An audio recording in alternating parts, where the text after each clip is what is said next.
Guys எந்த வண்டியாக இருந்தாலும் லாஸ்ட் சீட்டில் உட்கார்றவங்க மட்டும் பாவம். ஏன்னா மற்ற எல்லாருமே இப்படி புஷ்பேக்கில் உட்காந்துருக்கும் போது லாஸ்ட் சீட்டில் உட்காந்துருக்கவங்களுக்கு மட்டும் புஷ்பேக் இருக்காது. ஆனால் இந்த எஸ்எம்எல் ஆசை வண்டியில் பார்த்தீங்க அப்படின்னா இந்த பின்னாடி இருக்கக்கூடிய சீட் ரோ இருக்குது பார்த்தீங்களா, அது பின்னாடி இருக்கக்கூடிய கிளாஸ்லேருந்து இவ்வளோ தூரம் தள்ளி இருக்குது.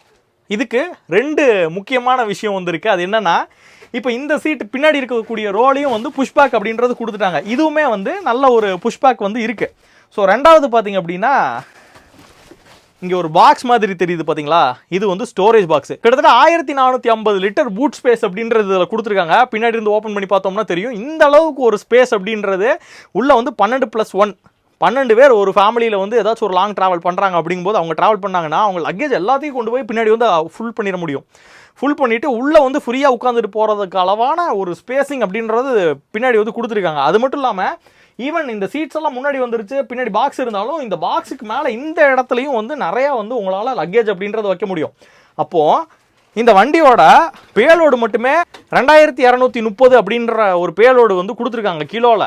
ஆனால் இதில் 13 பேர் ட்ராவல் பண்ணும்போது ஒரு ஆள் 100 கிலோன்னு சொல்லி எடுத்துக்கிட்டால் கூட 1300 கிலோ தான் வரும். ரிமைனிங் 1 டன்னுக்கு உங்களால் லக்கேஜே வந்து இந்த வண்டியில் ஏற்றிக்க முடியும் அப்படின்றது இன்னொரு சிறப்பான விஷயம். இந்த மாதிரியான வீடியோக்களுக்கு நம்ம பேஜை ஃபாலோ பண்ணி வச்சுக்கோங்க. அடுத்த ரீலை மிஸ் பண்ணாமல் பாருங்கள்.